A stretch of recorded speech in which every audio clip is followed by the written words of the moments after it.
സംസ്ഥാനത്ത് പുതിയ അധ്യയന വർഷത്തിന് തിങ്കളാഴ്ച തുടക്കമാകും. അക്ഷരലോകത്തേക്ക് കടന്നുവരുന്ന കുട്ടികളെ വരവേൽക്കാൻ സ്കൂളുകളിൽ പ്രവേശനോത്സവം സംഘടിപ്പിച്ചിട്ടുണ്ട്. ഇതിനുള്ള ഒരുക്കങ്ങൾ അവസാന ഘട്ടത്തിലാണ്. പുതിയ അധ്യയന വർഷത്തിനായി സ്കൂളുകളെല്ലാം ഒരുങ്ങുകയാണ്. അധ്യാപകരുടെ നേതൃത്വത്തിലാണ് ഒരുക്കങ്ങൾ നടക്കുന്നത്. നവാഗതർക്കും മറ്റു കുട്ടികൾക്കും സ്നേഹോഷ്മളമായ വരവേൽപ്പാണ് സ്കൂളിൽ കാത്തിരിക്കുന്നത്. മധുരവും സമ്മാനങ്ങളും കുട്ടികൾക്ക് ലഭിക്കും.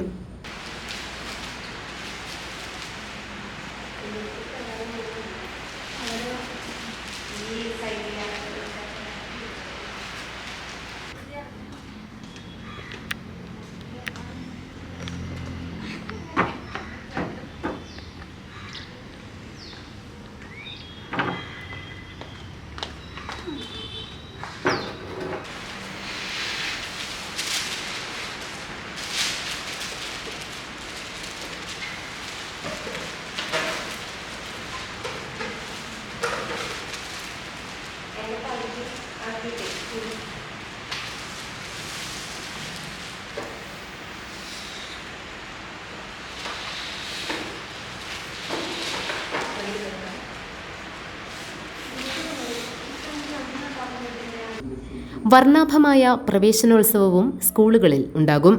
കോട്ടപ്പടി നോർത്ത് ഗവൺമെന്റ് LP സ്കൂളിൽ വച്ചാണ് പ്രവേശനോത്സവത്തിന്റെ ഉപജില്ലാതല ഉദ്ഘാടനം.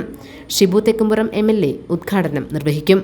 കുട്ടികൾക്ക് പാഠപുസ്തകങ്ങളും യൂണിഫോമും നേരത്തെ തന്നെ ലഭ്യമാക്കിയിരുന്നു. ആദ്യ ദിവസം മുതൽ തന്നെ ഉച്ചഭക്ഷണം നൽകാനും തീരുമാനമുണ്ട്. സ്കൂൾ തുറക്കുകയാണ്. 2026-27 അധ്യയന വർഷത്തിലേക്കുള്ള പുതിയ കുട്ടികളെ സ്വീകരിക്കുന്നതിനായിട്ട് സ്കൂളും പരിസരവും ഒരുങ്ങിക്കൊണ്ടിരിക്കുന്നു. ഒരുക്കങ്ങൾ അവസാന ഘട്ടത്തിലേക്ക് എത്തിയിരിക്കുന്നു. ഈ വർഷം പാഠപുസ്തകങ്ങൾ നേരത്തെ എത്തി. യൂണിഫോമും ലഭിച്ച മുറയ്ക്ക് കുട്ടികൾക്ക് നൽകിയിട്ടുണ്ട്. തിങ്കളാഴ്ച ജൂൺ 1-ാം തീയതി 10 മണിയോടുകൂടി സ്കൂളിൽ പ്രവേശനോത്സവം സംഘടിപ്പിക്കുകയാണ്. ജനപ്രതിനിധികളെ ഉൾപ്പെടുത്തിക്കൊണ്ട് വളരെ ഭംഗിയായി നടത്തുവാൻ തീരുമാനിച്ചിരിക്കുന്നു. GTV news Kothamangalam.